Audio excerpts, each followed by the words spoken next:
Non, non, juste pour les ah, c'est Là, ça enregistre. Ça change. Ouais. On peut pas passer? On va passer.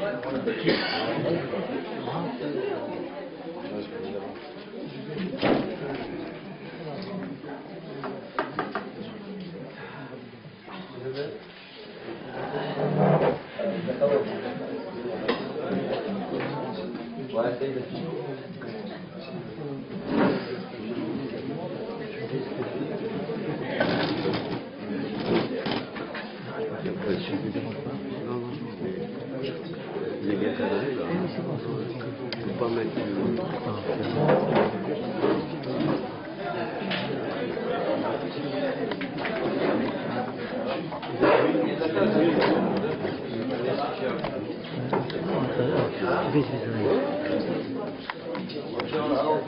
Voilà.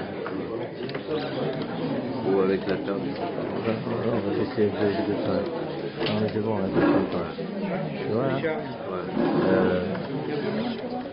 heureusement, elle est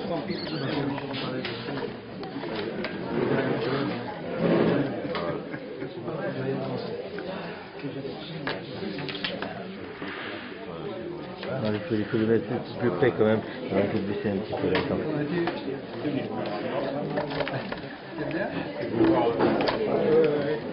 Allez, allez. Voilà.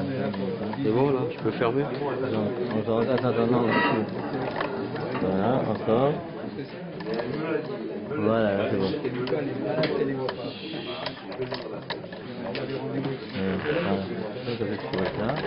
Voilà. Regarde. Ouais. Avec la table. Voilà.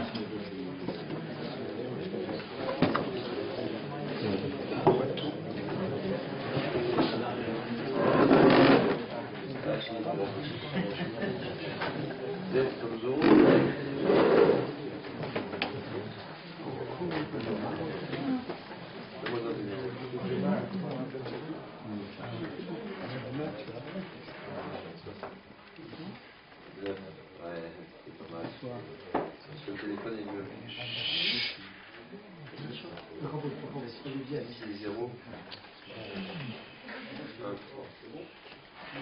Bien, bonsoir. Je vous remercie encore une fois à Cohen de nous inviter.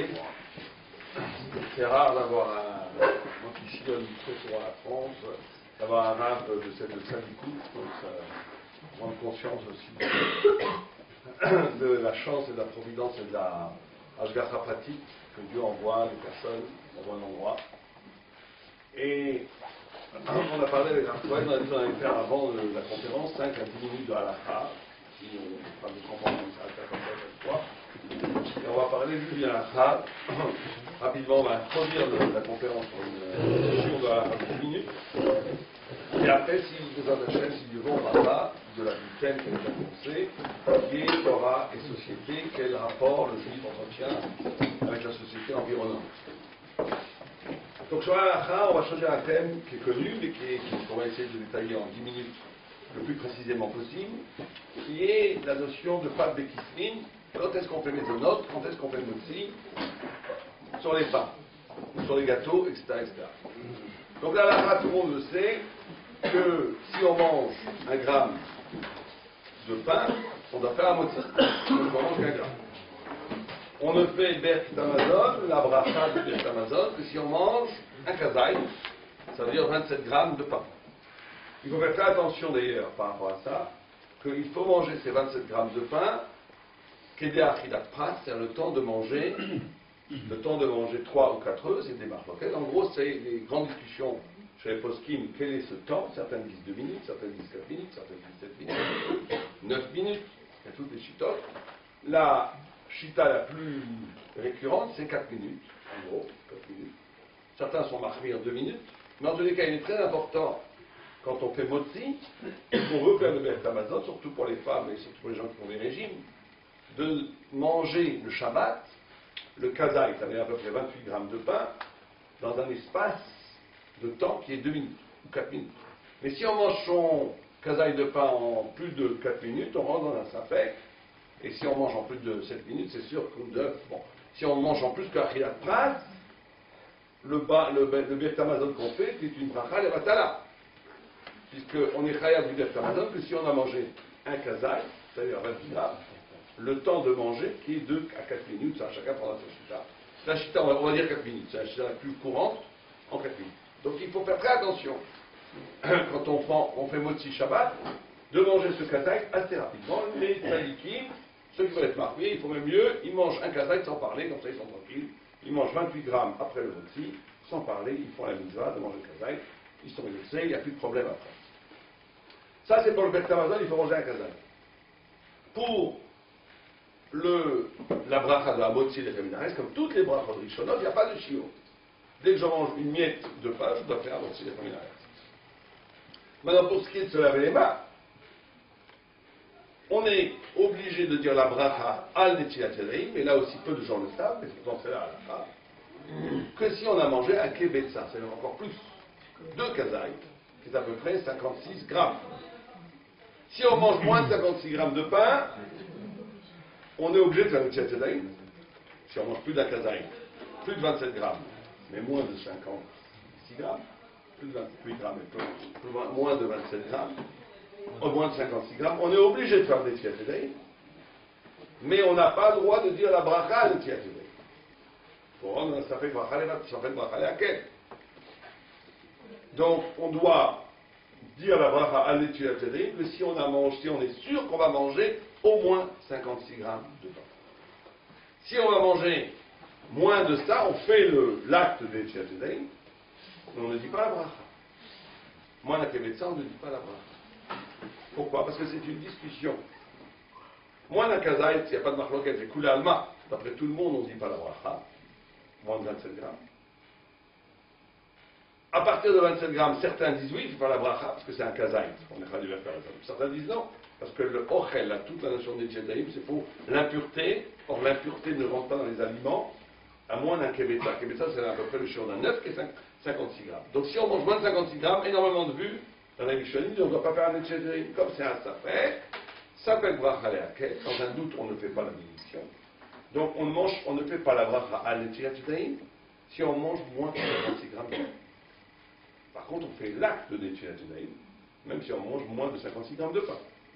Et même moins d'un kazait, même si on n'est pas obligé, d'après la loi pure, moins de 27 grammes de pain, de faire l'acte de netilat yadayim. Le minhag Israël, c'est que même si on mange peu de pain, on fait toujours netilat yadayim. Mais la bracha, non. La bracha, on l'a fait que si on a mangé 56 grammes. Donc, il faut faire attention. Parce que très souvent, les gens mangent moins de 56 grammes. Ils font al netilat yadayim, ils font la bracha. Ça s'appelle bracha levatala, et des fois, même ils ne mangent pas d'un kazai, c'est vadaï, c'est sûrement bracha levatala. Donc, on va récapituler très rapidement. Pour dire la bracha de Amotzi Lechem Minaret, à partir de combien on le dit? Comment? Combien on le dit? 1 gramme. On a raison, à partir d'1 gramme, d'un demi-gramme. Le Motzi, le Sheakol, le Boré Préagéfen, tout ce que vous voulez, ça, il n'y a pas de shiur. Les premiers à bracha, il n'y a pas de shiur. On fait toujours la bracha. On mange très peu de pain, on va motiver les Minaret. Ça ne change pas. Quand est-ce que je suis obligé de faire les tchadérim? À partir de combien? 56. 27. À partir d'un kazai. Moins de ça, je ne suis pas obligé, mais le minag, c'est qu'on fait toujours. À partir de combien je dois faire un netilat yadayim? 56 d'un kebetza. Et à partir de quand je dois faire le Birkat Hamazon? Combien il faut manger? Kazai, c'est combien? 28. 27, 28, 19, toutes sortes de vues, mais bon. À moins de 27, on ne fait pas. Et ces 27 grammes, il faut les manger en combien de temps? 4 minutes. En moins de 4 minutes. Alors ça, c'est pour le pain. On a une autre halakha, qui s'appelle pat bekismin. Pat bekismin, c'est un pain sur lequel on fait maisonnote. C'est pas aussi. Quand est-ce que le pain se transforme en maisonnote? Dans un des 3 configurations. Si le pain est sucré, ou qu'on sent l'œuf, ou qu'on sent le sucre, ou qu'on sent l'huile. Pour un sparade, Dès qu'on sent le sucre, c'est mésonote.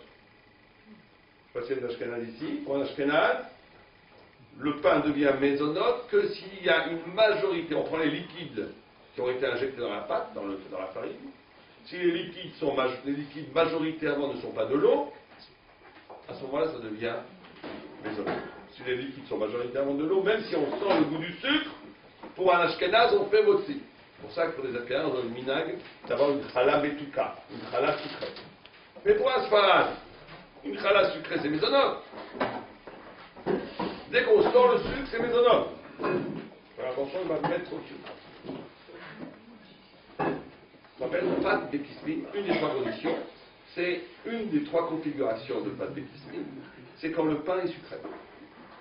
Ou pas que sucré, si on sent l'œuf, si on sent d'autres choses que la farine et l'eau. C'est mésonote. Deuxième cas, c'est quand le pain est fourré. Quand le pain a été cuit avec du chocolat, un pain au chocolat. Ou un pain aux pommes. Même si la pâte est complètement du pain, mais qu'elle a été cuite fourrée, à ce moment-là, on fait aussi mésonote. Troisième cas, c'est quand le pain est croustillant, comme une matzah. On fait mésonote, on fait ça. Ou comme des crackers. Des crackers, même s'ils sont faits avec de la farine et de l'eau, c'est du pain. Puis qu'ils sont craquants, ils sont pas mous, on fait aussi mésonote. Une de ces trois conditions, on fera toujours mésonote. Ceci dit, si on mange de ces pâtes békismine, de quoi faire un repas, ça peut être que c'est subjectif. Si Kovéa Seouda, s'il décide que c'est son repas, il devra faire motzi, il va faire mésonote. Pour un sfarad, ce n'est pas une question subjective, c'est une question de kamout, de quantité. Dès qu'il mange moins de 180 grammes, il doit faire toujours mésonote à la merria. Dès qu'il mange plus de 225 grammes, 220 grammes, Arba Kevesi, ou Chaloche, ça va maintenant. Arba Kevesi, 220 grammes. Là, il doit faire motzi. Si vous mangez maintenant, vous avez l'intention de manger 5 pains au chocolat, vous avez très faim, 4 pains au chocolat, et vous arrivez à 220 grammes, 5 pains au chocolat fait 60 grammes. Il faut faire Netchia Janaïm, Amotchi de Chaminaï, ouverte à la zone. Parce que quand on mange plus de 220 grammes de pâte békismine, la bracha devient motzi. Et la bracha après est ouverte à la zone. Faire attention. Non, du coup c'est le repas. Il faut manger bien sûr le kebetza qui arrive. Le kada qui arrive. D'accord, ça c'est clair. On coupe que la pâte ou aussi le... Bon, je ne vais pas faire 3 heures, il nous reste encore 3-4 minutes, mais est-ce que c'est clair? Donc, maintenant, fourré, il y a une autre discussion dans fourré. Si c'est fourré avec du fromage, ou fourré avec de la viande, où on a l'habitude de fourrer ces choses-là avec de la viande et du fromage, certains décisionnaires comme le TAD disent ça reste possible. D'où le problème de la pizza. Une pizza, d'après le raisonnement qu'on vient de dire, une pizza serait toujours mésonote, puisqu'elle est fourrée, avec du fromage. Mais il y a une vue, je s'appelle le TAD, il y a un arrêt comme lui, que si c'est fourré avec des choses qu'on a l'habitude de manger avec du pain, comme le fromage et la viande, pas comme le chocolat ou les pommes, c'est motzi même si c'est fourré. Et comme c'est des marloquettes, il vaut mieux faire motzi sur du pain, quand on mange une pizza. Sauf si la pâte de la pizza elle-même, est sucrée. Ou fait avec du lait, ou dans ce cas-là, c'est mésonote, sauf si on mange 220 grammes. Maintenant, il ne faut pas manger entre 180 et 220 grammes, parce que vous mettez dans un stafek. Moins de 180 grammes, c'est sûr que c'est mésonote. Plus de 220 grammes, c'est sûr que c'est motzi. Entre les deux, vous êtes dans un doute. Dans le doute, il vaut mieux s'abstenir. Donc on fait mésonote, mais c'est pas bien de se mettre dans un doute. Donc on mange au moins 180 grammes de pizza, ou plus de 220 grammes. Si on mange moins 180 grammes, on fait, si la pâte est sucrée, mésonote. Si on mange plus de 220 grammes, on fait motzi. On parle de pâte là, De pâte. pas un repas de pâte. Non, pas de pâte, de pizza. De pizza. C'est clair? Monsieur a posé une question. Qu'est-ce qu'on compte dans les grammes? On compte la pâte. Ce qui va avec maintenant, c'est sûr que dans le fromage, tout ça, ça n'entre pas. Par contre, est-ce qu'on compte on compte la pâte ou on compte la farine? 220 grammes de farine ou 220 grammes de pâte, c'est pas la même chose. Dans la farine, on rajoute des œufs, on rajoute de l'huile, on rajoute beaucoup de choses. Pour l'espadane, on compte que la pâte. Même s'il n'y a que 100 grammes de farine, mais qu'à la fin il y a 220 grammes de pâte, on fait motzi. Pour les ashkénazes, il faut les ratrilat de la farine, simplement le minag ashkénaz est comme l'espadane. Il faut comme l'espadane qu'on compte la pâte. Mais il caradine ashkénaz doit être marqué de manger 220 grammes de farine pour faire motzi. C'est clair? Alors on revient. Quelqu'un qui mange un cracker. D'accord, non. Maisonnot. Combien doit-il manger de crackers pour faire le Beth Amazon? 220. 220 grammes. À partir de 180 grammes, il se met dans un. C'est pas bon? Donc il va manger moins de 180 grammes, il n'a pas de problème. Plus de 220 grammes, il fait motzi. Entre les deux, pas bon. Dans un, ça fait. Si je vais manger une pizza, qui est quand même le cas le plus. Je vais manger une pizza, quelle question je dois poser au cuisinier? La pâte. Est-ce que la pâte est sucrée? S'il n'y a pas de sucré, il n'y a pas de question. Il n'y a pas besoin de poser d'autres questions. On fait maisonnot. Oui, alors il faut faire attention de ne pas manger plus de 180 grammes de pâte de pizza. On ne met pas dedans le fromage, tout ça dans le temps. 180 grammes de pâte. S'il y a moins de 180 grammes de pâte, je peux manger la pizza en maisonnot américaine, la tête tranquille. S'il vous dit maintenant, c'est une pâte à pain normale. Simplement, il a fourré avec du fromage, là vous rentrez dans la marloquette, vaut mieux éviter dans cette marloquette et manger du pain. Demandez à faire motzi sur du vrai pain, parce qu'on rentre dans cette marloquette, est-ce que quand le pain est fourré avec du fromage, est-ce que ça peut être battu? Ici, pour éviter ce problème, on fait alors quelqu'un dit une crêpe. Une crêpe, des pâtes, on ne fait jamais motzi. Tout ce qu'on vient de dire maintenant, c'est quand c'est cuit dans un four. Si vous faites des crêpes ou des blinis, je crois que ça s'appelle, ou des choses qui sont cuites à la poêle, ou bien des soupes gagnottes, bientôt c'est Hanouka. Les soupes gagnottes, on ne fait jamais motzi, même si on mange une tonne de ça reste toujours maisonnot, et ça reste toujours à la mer. C'est clair, il y a des questions, on finit là à la fin. Oui. Si on a du pain qui a séché, qui vient des coutons. Ouais. Non, alors le pain qui sèche, un pain qui a été peint, qui devient rassis, reste motzi. Sauf, maintenant on rentre dans beaucoup de détails, s'ils font moins d'un kazaï, moins de 27 grammes, les croutons, il faut les mettre à la soupe. Là, ça devient maisonnot. Ça devient maisonnot, et c'est très intéressant comme à la fin, c'est que ça devient maisonnot. Et même si dans une tonne, ça ne redevient jamais motzi, ce qui est paradoxal. Quelque chose qui a été peint, rassis, qui est en crouton, s'il fait moins d'un kazaï chaque crouton, et que vous le mettez dans la soupe, comme c'est plus birla, il n'a plus de tort à l'écrème, ça s'appelle. Donc à ce moment-là, même si vous en mangez 1 kilo, vous ne faites jamais une motzi, vous faites toujours mis. C'est clair? Alors le pain berdu, si vous l'avez écouté, c'est du vrai pain. Alors, d'après ce que je viens de dire, vous devriez être capable de répondre à la question. Madame pose le pain berdu. C'est quoi le pain berdu? Vous prenez du pain, un peu rassis, vous le faites cuire à la poêle, avec du miel ou de l'huile. Maisonnot. Non? Il garde le toit de. Non, on vient de dire qu'il faut qu'il fait moins d'un kazaï. Alors le pain berdu, il ne fait plus d'un kazaï, donc ça reste motzi. Il ne fait plus d'un kazaï, à moins que vous couchiez en moins d'un kazaï. À moins que vous faites des tranches de moins de 27 grammes. Sinon, pain berdu, plus de 27 grammes, ça reste motzi.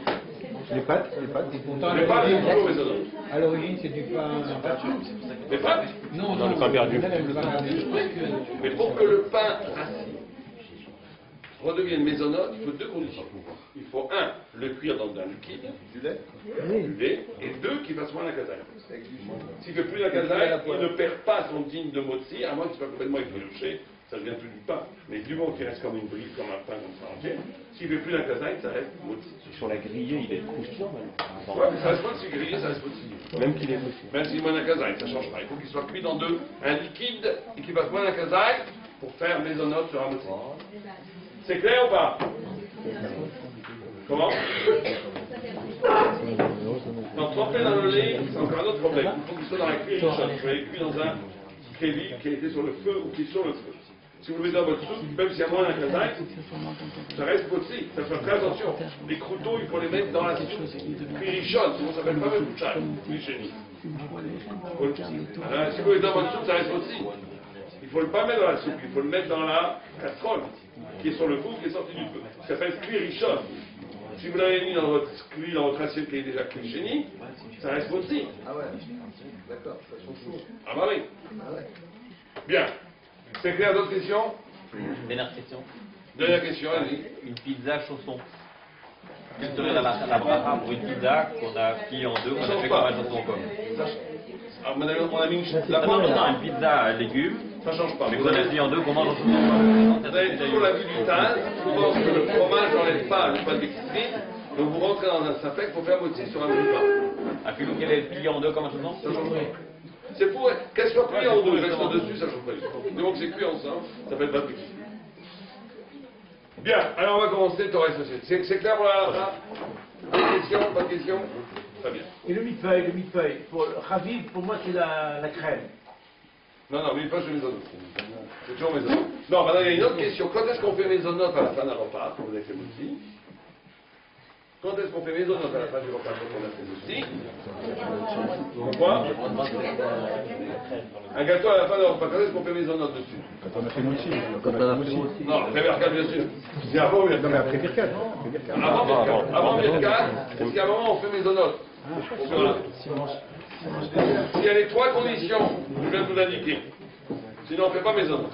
Il faut qu'il soit croustillant, qu'il soit sucré et qu'il soit fourré. Il y en a très peu de choses comme ça. Et le millefeuille, tout le monde dit millefeuille, mais je pense que le millefeuille ne répond pas à ça. Parce qu'elle n'a pas du millefeuille, pas sucré. La gaufrée, le waflé, on appelle le waflé en Israël, c'est un des rares éléments qui répond à cette définition. Bien. Alors on va parler un petit peu de Torah et société. Et donc, très difficile de parler de Torah et société. Très très difficile. Dans la mesure où le peuple juif est un peuple qui, quelque part, a toujours vécu dans la notion sociale, du groupe social très fondamental, et qui a toujours vécu aussi à côté du monde social. C'est ce qui lui a permis de dépasser, de traverser toutes les civilisations, puisqu'il ne s'identifie jamais complètement à une société ni à une civilisation, ce qui lui permet d'être en phase avec une réalité spirituelle intangible, qui lui permet de traverser toutes les vicissitudes de l'histoire, qui lui permet d'être immortel. Et comme d'habitude, tout le temps, la Torah, elle unit les contraires. Elle est en même temps antisociale, et en même temps elle est hyper sociale. Donc on va essayer de comprendre ça, cette contradiction. Alors tout d'abord, pour comprendre cette contradiction, on va partir de notre paracha. Vous savez que Abraham Avinu, après la mort de Sarah, qui a été tué par une vision funeste du Satan, puisque Abraham, et c'est là où naît la Torah, c'est là où naît le judaïsme, c'est là où naît l'identité juive, c'est à partir de la Chazat d'Israël. Abraham, qui était tout amour, précède absolu. Précède, c'est-à-dire amour. Yitzhak, qui était Gvura. Gvura, ça veut dire rigueur, force, loi. Et vous savez qu'être juif, avant tout, c'est ça. Être juif, c'est la capacité d'intégrer dans son existence une dimension spirituelle et divine et de l'incarner individuellement. La notion de chesed, elle existe objectivement dans les cieux. C'est les 10 sphirotes. Quand Dieu, l'émanation de la volonté divine, se manifeste en 10 sphirotes, en 10 sphères. La première, c'est Keter, qui est la volonté absolue de Dieu, au-delà de la chokma, au-delà de l'intelligence, on ne la comprend pas. Les choses que Dieu veut, on ne comprend pas. C'est au-delà de la chokma. Après, il y a chokma, qui est l'intelligence pure. Après, il y a Bina, enfin, qui est comment l'intelligence rentre dans le réel. Après, il y a Chesed, que tout est fait par amour. Et en face, il y a Gvura, la notion de justice, la notion de rigueur. Et Abraham, et après il y a Tiferet qui fait l'union entre les deux, et Abraham vit dans sa vie intime, dans sa vie existentielle, dans sa vie intérieure, dans sa vie de tous les jours, il est capable d'intégrer cette dimension très saine et de l'incarner comme un homme peut l'incarner. Et être juif, c'est ça. Et Yitzhak, il incarne la rigueur. Et Yaakov, Tiferet, Yaakov fera l'union entre la rigueur et l'amour. C'est-à-dire qu'être juif, c'est avant tout être capable de se demander une question. Quelle est la part en moi au plus profond qui me caractérise le plus, qui répond à une dimension métaphysique et spirituelle, et comment je peux l'incarner sur terre?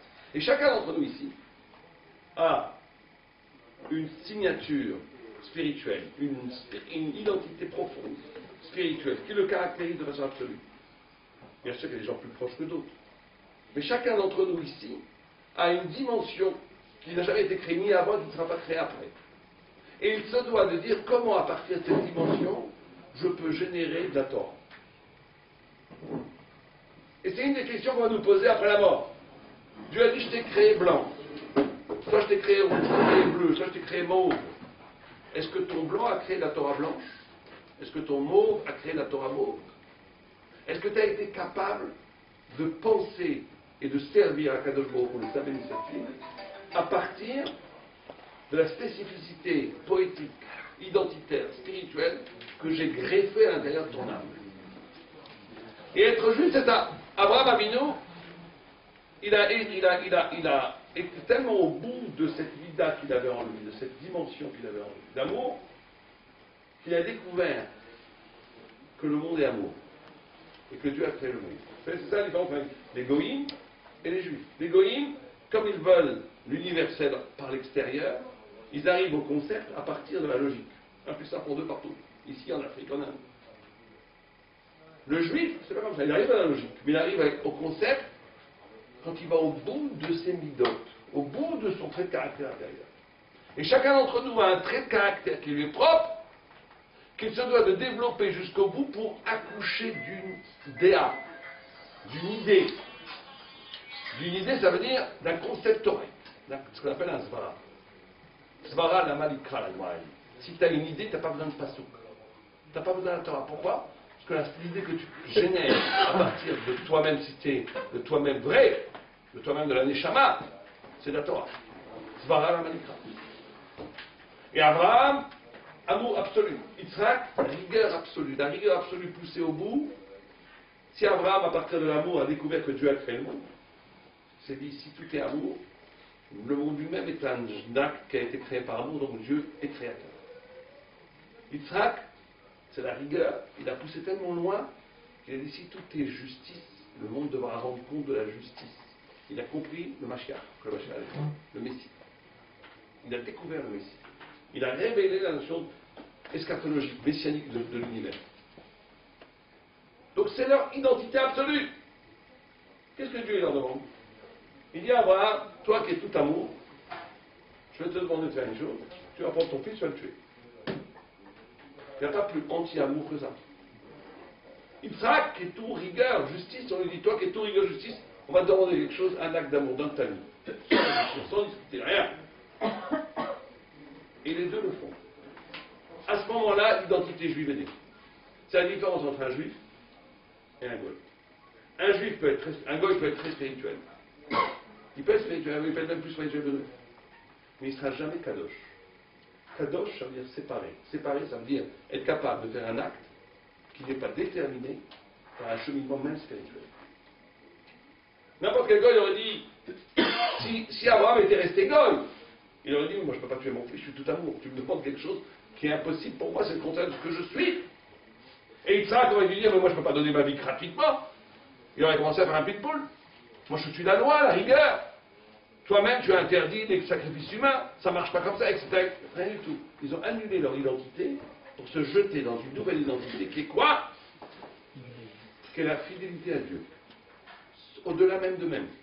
C'est, si vous préférez, l'équivalent du Keter, qui est au-delà de la Chorma, de la couronne, que chacun en reçoit. À ce moment-là est née la Torah. Dans le Zohar, il dit Shamaim. Shamaim, c'est-à-dire le ciel, c'est-à-dire Sham. C'est quelque chose qui est plus loin que nous, qui nous dépasse.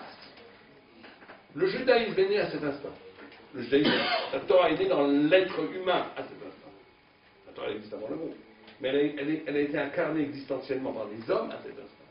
Quand il y a eu ce double dépassement, dépassement de l'amour, dépassement du digne, ça a donné un fils qui s'appelle Yaakov, qui est Israël, qui est Rachamim, qui est l'union des deux.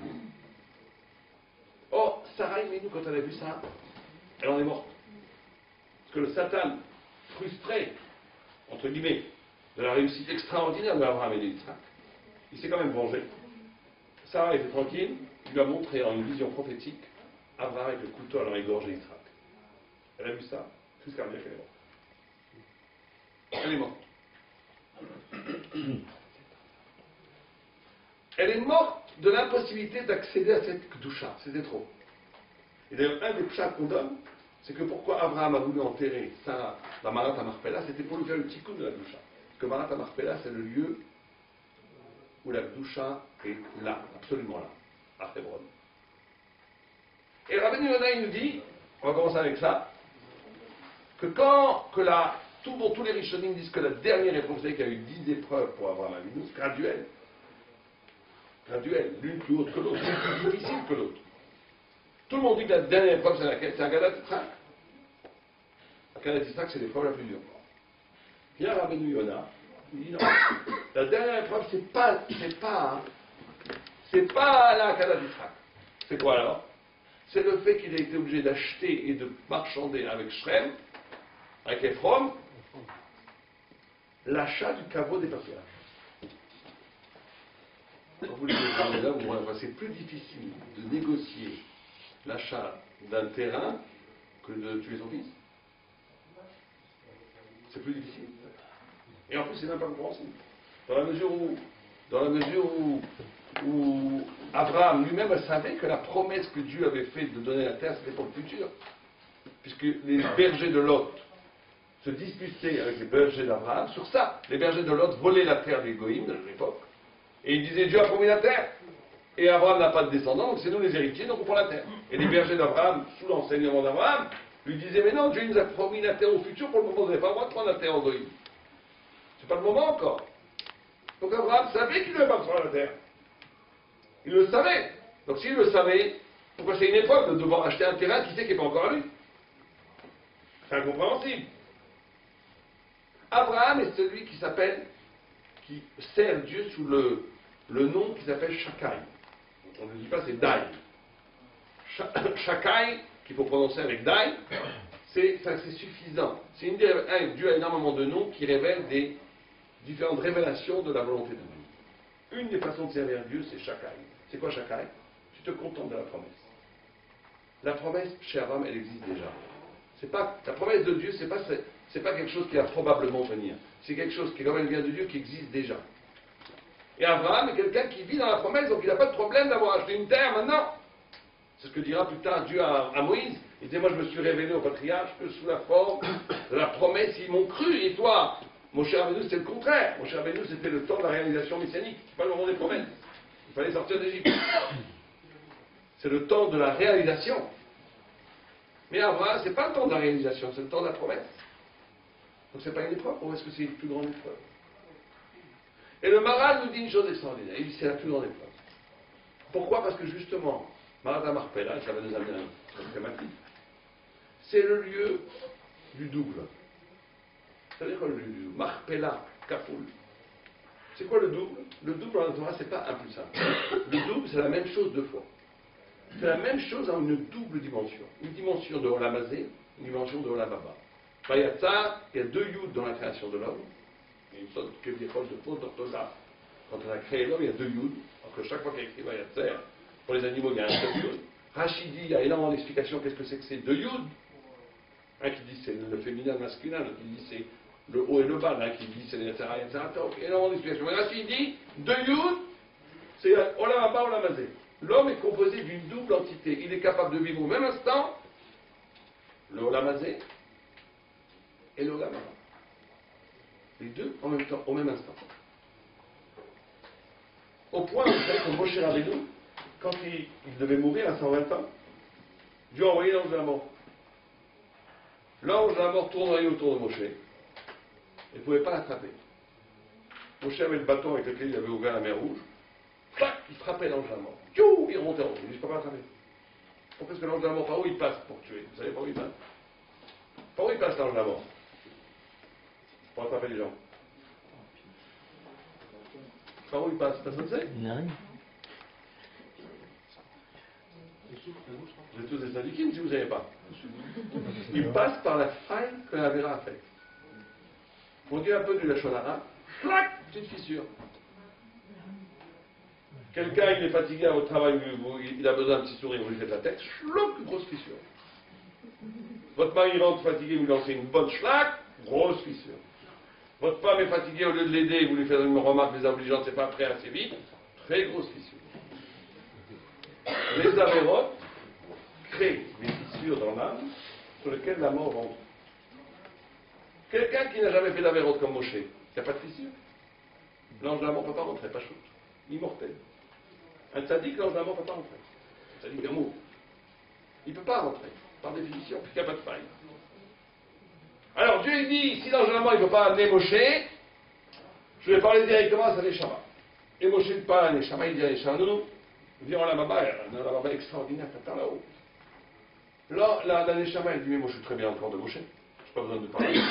Le corps de Moshe, c'est le paradis. C'est ça Kafoul. Kafoul, c'est de vivre sur Olamazé, Olamaba, au même instant. Au point, je ne veux pas faire des midrashim dans la Gemara qui font frissonner tellement que ça paraît incroyable. Que dans la Marat Marpella, celui qui s'est rentré au bon endroit, il voit Abraham Avinu et Sarah Avinu, qui sont assis dans une robe blanche immaculée, qui se caressent et qui s'embrassent, comme ça, dans la Bible, moi. Celui qui s'est allé au endroit de Marat Marpella, Abraham et Sarah, leur corps est encore vivant. Et leur âme est Olama, il n'y a pas de contradiction. Parce qu'ils ont vécu à un niveau où Olamazé, Olamama, c'est un. Ça veut dire quoi? Le double, ça veut dire une capacité de vivre kafoul. C'est cette capacité de vivre où l'événement n'est pas réduit à sa matière. Où l'événement, où la rencontre de chaque personne, où la parole de chaque personne, l'étude de la Torah, où chaque instant est vécu comme dans sa dimension de réel et qui dévoile une dimension surréelle, métaphysique, éternelle, qu'est la volonté de Dieu. Et le tzaddik, il est capable de voir ça. C'est pour ça que le tzaddik, il a de l'empathie. Il est double. Il vous voit, vous devenez lui-même. C'est un vrai tzaddik. Et il souffre pour vous, il prie pour vous, il vous sauve. Il est capable d'être double. Il est capable d'être double. C'est ça le tzaddik. C'est-à-dire tout le couple c'était être 2-1, 1-2, code capoule. Et une très belle histoire chassidique qu'on raconte. Il y avait une fois un homme qui était très ami Chacham, qui étudiait la Torah, mais qui boitait terriblement. Quand il marchait, c'était pas beau. Et il y avait une jeune fille très tzadikette, très belle. Et on fait le shidour. Chaque fois qu'il y avait un shidour, les filles se sauvaient. Là, la fille, c'est une tzadikette, elle a dit non, je ne peux pas me marier. Elle a reculé, elle a vu un homme qui boitait, elle a dit je ne veux pas. Mais elle a dit comme il est quand même venu de loin, je vais le rencontrer. Et lui, ils se sont rencontrés dans le shidour. Et il a dit tu sais que j'ai vu dans un rêve, Dieu m'a fait une révélation, que nous étions destinés à nous marier depuis l'origine des temps. Depuis l'origine des temps. On était faits l'un pour l'autre. Et tu boitais. Toi, tu boitais, la jeune fille. Et j'ai prié Dieu, j'ai dit, je ne veux pas que ma jeune fille, elle boite. Je ne veux pas que ma femme boite. Je lui ai dit, c'est comme ça, c'est ton destin, tu ne peux rien faire autrement. Et lui, comme c'est un grand lambda, c'est un ami il dit 2 minutes. Il dit à Dieu, il discute avec Dieu. Il dit, mais toi, tu dis en Torah, kafoul. Kafoul. Kafoul, ça veut dire double. Ça veut dire que l'homme et la femme sont un, sont les mêmes. C'est de la jolie musique. Ce sont les mêmes. Sont les mêmes. Donc si elle boite, je peux boiter à sa place. Puisqu'on est un. Et Dieu lui dit, ouais, t'as raison, c'est pas mal comme pile-poule. Tu veux boiter? Tu veux boiter. Je prends sur moi l'infirmité de ma femme. Elle a entendu ça, qu'est-ce qu'elle a dit? Tout de suite, c'est les Chinois, ils sont mariés, ils ont eu beaucoup d'enfants. Mais c'est ça le mariage, c'est ça être ensemble. Mais nous on le voit dans l'homme et la femme. D'être capable de prendre que l'autre, le problème de l'autre, c'est mon problème. La beauté de l'autre, c'est ma beauté. Mais les défauts de l'autre, c'est mon problème. C'est pas pourquoi t'es comme ça, pourquoi t'es comme ça, pourquoi t'es comme ça. C'est pourquoi je suis comme ça pour t'avoir rendu comme ça. À moins qu'on n'est pas mariés. Il y a des gens qui vont à côté l'un côté de l'autre, ils ne sont pas mariés. Mais si on est vraiment ensemble, si on est un chidon, un zivouk, on est ensemble. Si on est ensemble, mon problème est ton problème, ta beauté, ma beauté, on est ensemble, on est un. On est deux, on est un. C'est ça la notion. Ce qu'on comprend par rapport au couple, le tzaddik, c'est chaque juif, c'est comme ça. Chaque juif.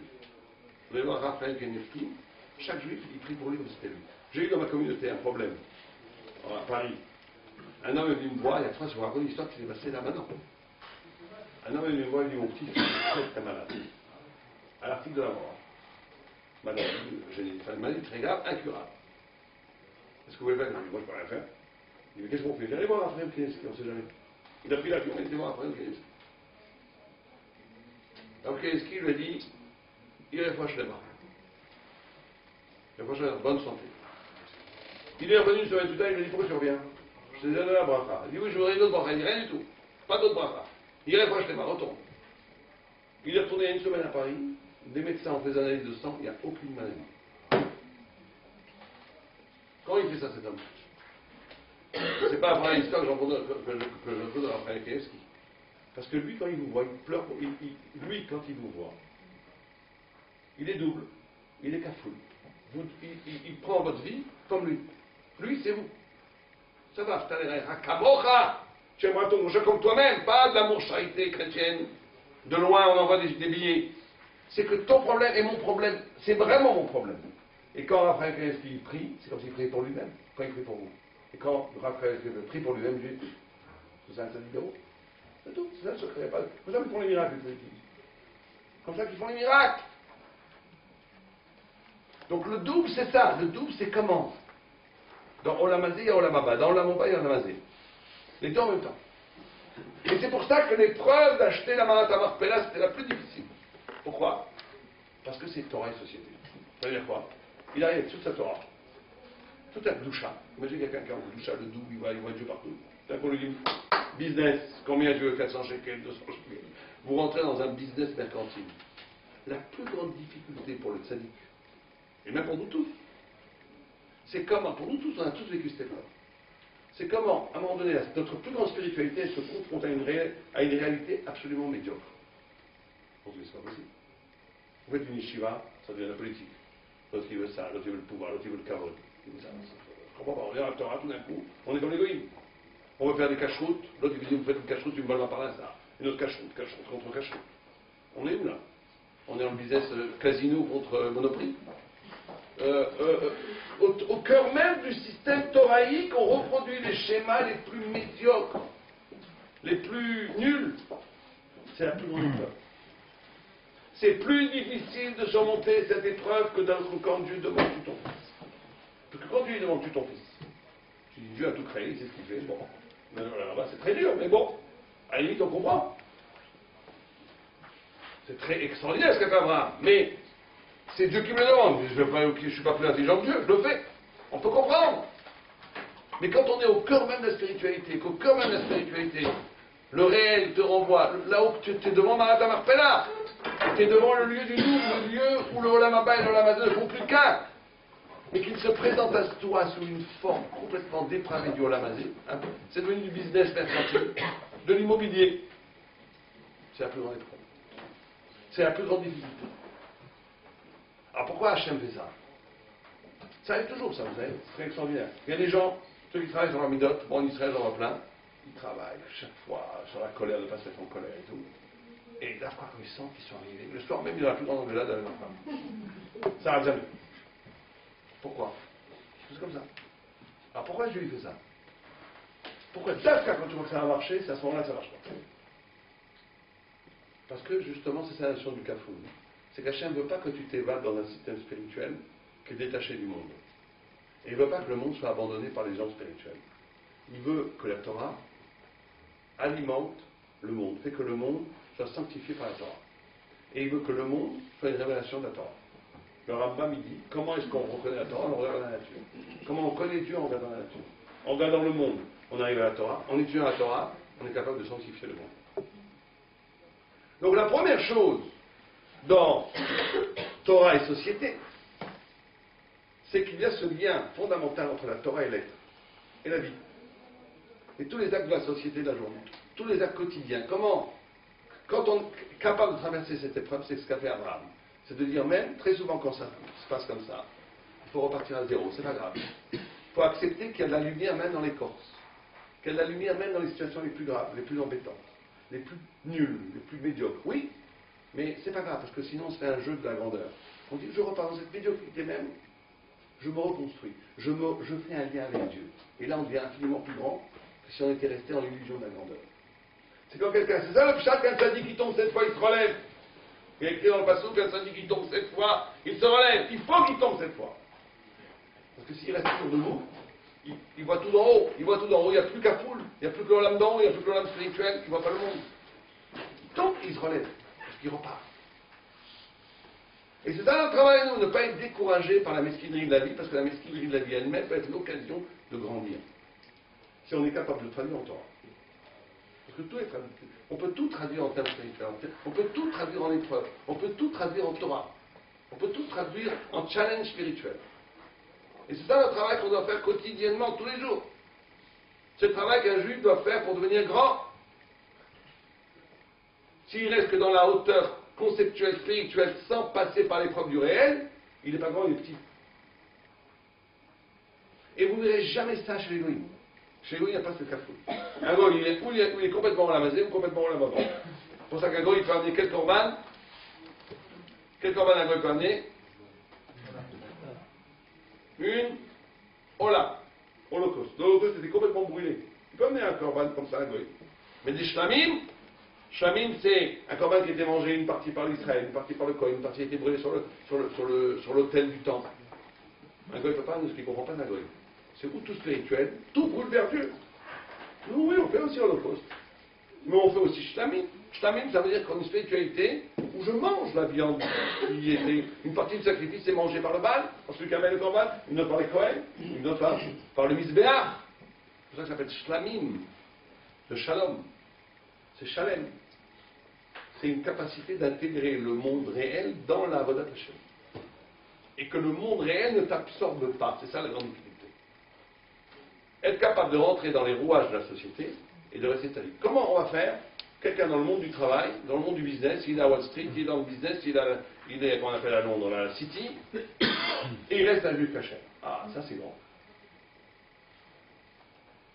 Rester un juif caché au cœur même des rouages du réel. Ça c'est grand. Ça c'est fort. Et plus que ça, le Maral il dit dans Amen Yeshem Rabba, vous savez qu'il a écrit un grand, que celui qui dit Amen Yeshem Rabba, dans le Kaddish de tous ces Koro, Koro c'est-à-dire qu'il met, le Maral explique bien, Koro c'est pas crier. Koro c'est même pas Kavanah, dit le Maral. Koro c'est qu'il pèse tous les mots qu'il dit. Amen, Yehe, Shme Rabba, le grand nom, les Halam, Almer, Almaya, 3 éternités, à jamais, à jamais, à jamais. Il disait 3 éternités, c'est par rapport aux 3 niveaux qu'un homme se doit d'avoir de relation avec Dieu. 1, le monde, la Gdusha du monde. 2, la Gdusha qui s'appelle Shamaïm, c'est la spiritualité qui est perceptible. Et une troisième, une Gdusha qui est Olam Haïlion, qui est imperceptible, qui est au-delà de tout sens. Mais il faut qu'il y ait les 3. Le monde, une spiritualité visible et une spiritualité invisible. Là, on arrive, quand c'est quelqu'un qui dit, la Gemara dit que celui qui dit Amen Yehe Shme Rabba, de toutes ses forces, ça veut dire de toute sa. Il met sa kavana en chaque mot, et bien on lui, même s'il avait 70 ans de décret de malheur, 70 ans, c'est-à-dire toute sa vie, peut-être que le malheur est plus. Lui, il prend le décret du malheur et le déchire.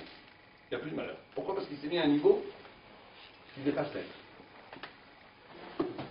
Donc, maintenant on va dire, alors ça veut dire quoi? Comment on fait ça? Alors, pour bien comprendre, le Maral de Prague explique que c'est la théorie des cercles. Il y a une théorie magnifique des cercles.